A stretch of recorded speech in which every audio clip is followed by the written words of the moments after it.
After the First World War, Palestine officially became a part of the British Mandate.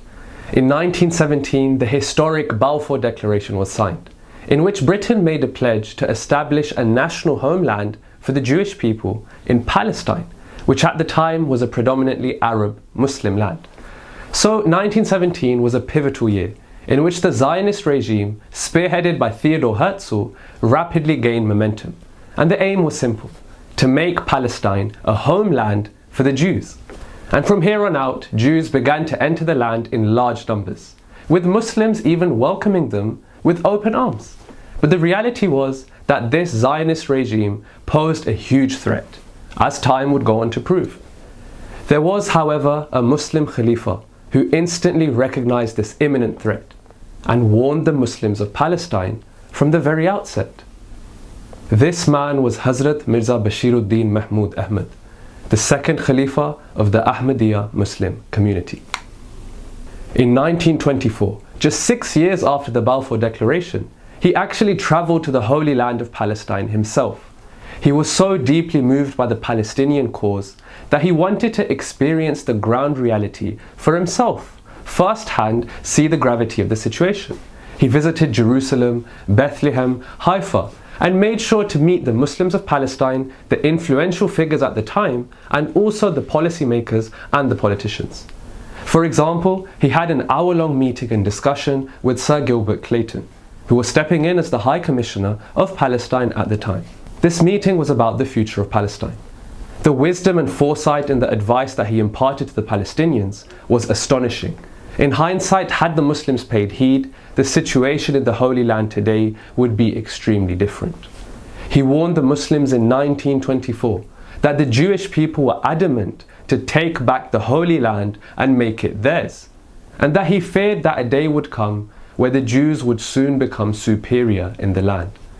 This warning was hard to believe, as at the time the Jews were only a small minority, just 10%. And believe it or not, Zionism didn't really seem like a threat at the time.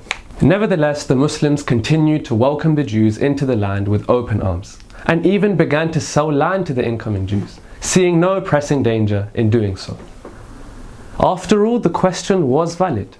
How could such a small minority take over a whole country whose majority was Muslim and Arab? It seemed impossible. Well, this is where the power of land comes in. The second Khalifa of the Ahmadiyya Muslim community unpacked and explained the whole situation. In 1924, he explained the reality and said that Muslims saw the influx of rich and affluent Jews as an opportunity of building wealth. They welcomed them happily into the land and began to sell to them large amounts of their owned land. This meant that an increasing number of Jews were now fast becoming landowners. These wealthy Jews would then bring over those who were poorer and hire them to work on this Jewish land. This way, the Jewish population slowly began to grow, and more Jews began to settle in the land, rich and poor. This is why he clearly warned the Muslims not to give their land away. But sadly, this advice fell on deaf ears. Also, on the land which was purchased by these Jews, they began to establish businesses and trading companies.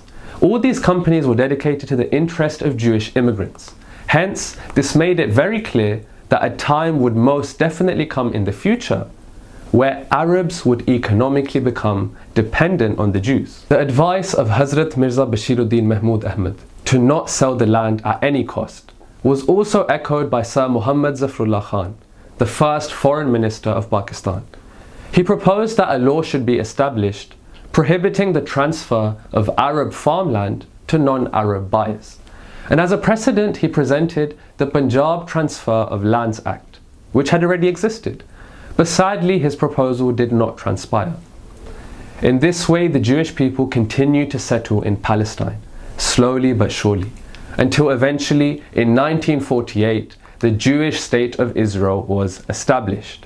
This was the very aim of the 1917 Balfour Declaration and the aim of the Zionist regime. And this was exactly what Hazrat Mirza Bashiruddin Mahmud Ahmad warned against.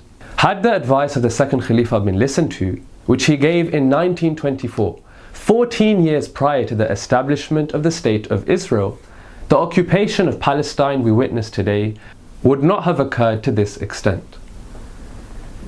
This wasn't just merely empty advice. He had seen and witnessed the situation for himself. But then in 1948, once the State of Israel had been established, however, he emphasized time and again on Muslim unity. He said that Muslims have to unite to face this challenge. This was and is and always will be the only solution to the plight of Palestine.